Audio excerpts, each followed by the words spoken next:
Good morning class. बच्चों, आज हम पढ़ेंगे लिंग।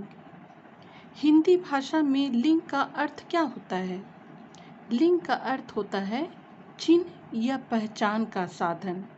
लिंग से ही हमें यह पता चलता है कि कोई भी शब्द पुरुष जाति का है अथवा स्त्री जाति का है। यानी शब्द के जिस रूप से पुरुष या स्त्री जाति का बोध होता है उसे हम लिंग कहते हैं। उदाहरण के रूप में हम यहाँ पर देखते हैं, मैं प्रतिदिन दादाजी दादी जी के चरण छूता हूँ। भाई बहन दोनों अपना कमरा ठीक कर रहे हैं। यहाँ पर हम देखते हैं कि दादाजी और भाई इन दोनों से पुरुष जाति का बोध होता है और दादी जी और बहन इन दोनों शब्दों से स्त्री जाति का बोध होता है।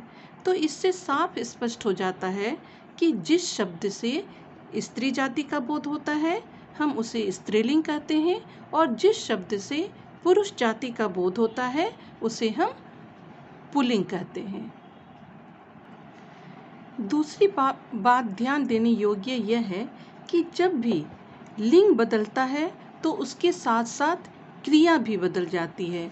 जैसे उदाहरण के रूप में आप समझिए, लड़का खेल रहा है, लड़का बैठा है और यहाँ लड़की खेल रही है, लड़की बैठी है। तो यहाँ पर आपको इन उदाहरणों से यह स्पष्ट हो रहा है कि यहाँ लड़का पुल्लिंग है तो क्रिया भी यहाँ पर पुल्लिंग हो गई। यहाँ लड़की स्त्रीलिंग है तो क्रिया भी यहाँ पर स्त्रीलिंग के रूप में आ गई। ठीक उसी तरह यहाँ लड़का पुल्लिंग है तो यहाँ बैठा है और यहाँ स्त्रीलिंग है तो यहाँ पर बैठी है। तो इन उदाहरणों से आपको स्पष्ट हो गया होगा कि लिंग जब भी बदलता है तो साथ साथ उसके साथ साथ क्रिया भी हमेशा बदलती है। अब हम देखेंगे कि लिंग के कितने भेद हैं। हिंदी में लिंग के दो भेद हैं, स्त्रीलिंग और पुल्लिंग। सबसे पहले हम पढ़ेंगे स्त्रीलिंग। जैसा कि मैंने आपको पहले ही बताया कि जिस शब्द से स्त्री जाति का बोध होता है उसे हम स्त्रीलिंग कहते हैं।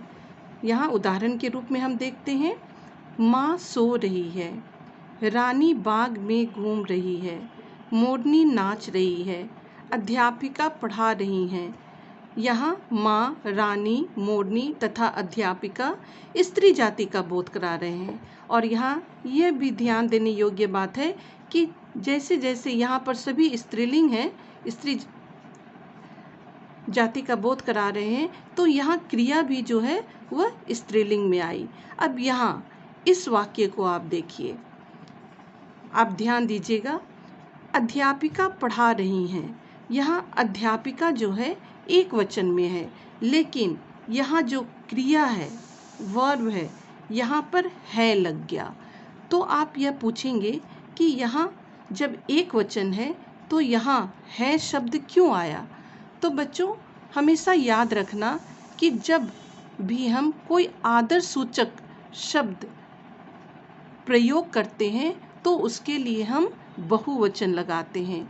जैसे हम कहते हैं दादाजी बाग से घूमकर आ रहे हैं या दादाजी टहल रहे हैं। तो दादाजी तो एक वचन है, लेकिन उन्हें हम सम्मान देने के लिए, आदर देने के लिए हैं का प्रयोग करते हैं। तो जब भी ऐसे वाक्य आए जहाँ हम आदर सूचक शब्दों का प्रयोग करते हैं तो वहाँ पर वर्ब में प्लूरल आ जाता है, यानी वह बहुवचन में हो जाता है। यहाँ कुछ और खास बातें बताई गई हैं कि स्त्रीलिंग की पहचान आप कैसे करेंगे। जिन संज्ञा शब्दों के पीछे आ, ई, इया, आनी, आवट, आइन, ता, इन आदि लगा होता है वे स्त्रीलिंग होते हैं। जैसे यहाँ पर गोली, तो गोली में यहाँ ई शब्द आया है तो ये स्त्रीलिंग हो गया। चूहिया, यहाँ इया प्रत्यय आया है तो यह भी स्त्रीलिंग हो गया। यहाँ आनी है, सेठानी, आनी प्रत्यय का बोध हुआ है तो यह भी स्त्रीलिंग में आ जाएगा। यहाँ आवट, यहाँ यहाँ पर फिर आइन, और यहाँ पर ता, और यहाँ पर इन। इस तरह से प्रत्ययों का, जहाँ इन प्रत्ययों का बोध होता है, वे शब्द अपने आप स्त्रीलिंग की पहचान कराते हैं। अब यहाँ कुछ और बातें हैं, जैसे कुछ खास शब्द, जैसे भाषाओं के नाम, तिथियों के नाम, समुदायवाचक संज्ञा, जैसे सेना। सेना जो है वह भी हम कहते हैं सेना आ रही है, जबकि सेना वह सैनिकों का झुंड है, लेकिन वाक्यों के दौरान कहते हैं कि सेना आ रही है। बोलियों के नाम, लिपियों के नाम, नदियों के नाम, ये सभी आप ध्यान दीजिएगा, ये सभी स्त्रीलिंग शब्द हैं।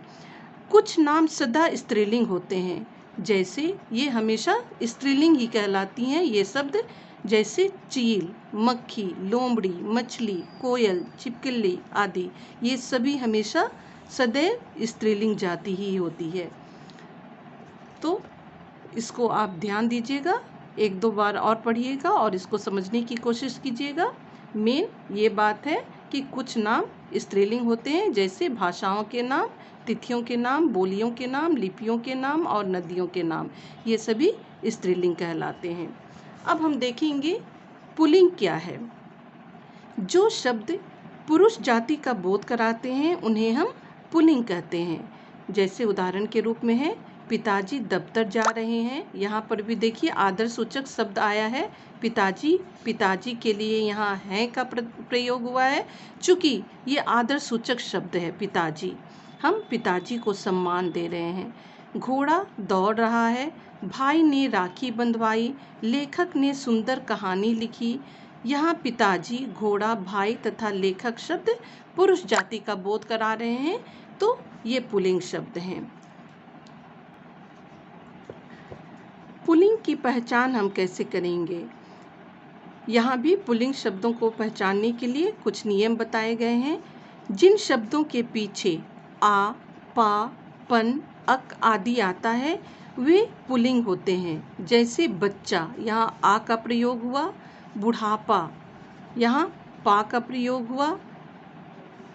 पन, अक, तो जहाँ पर आ, पा, पन, अक इत्यादि प्रत्ययों का बोध होता है वे सभी शब्द जो हैं पुल्लिंग कहलाते हैं। अभी आपको प्रत्यय का जानकारी नहीं होगी, प्रत्यय की जानकारी, उपसर्ग और प्रत्यय की जानकारी, लेकिन अभी आप सिर्फ इतना ही जान लीजिए कि जहाँ आ, पा, पन, अक आदि का बोध होता है वहाँ पर वे सभी शब्द पुल्लिंग जाति के अंतर्गत आते हैं। कुछ और ख़ास बात है, जैसे दिनों के नाम, महीनों के नाम, पहाड़ों के नाम, ग्रहों के नाम, राज्यों के नाम, देशों के नाम, पेड़ों के नाम, ये सभी शब्द पुल्लिंग के जाति के अंतर्गत आते हैं। जैसे दिनों के नाम, सोमवार, मंगलवार, रविवार। महीनों के नाम, तो ये आपको याद रखना होगा बच्चों कि महीनों के नाम, दिनों के नाम, पहाड़ों के नाम, ग्रहों के नाम, राज्यों के नाम, पेड़ों के नाम, ये सभी पुल्लिंग जाति के अंतर्गत आते हैं।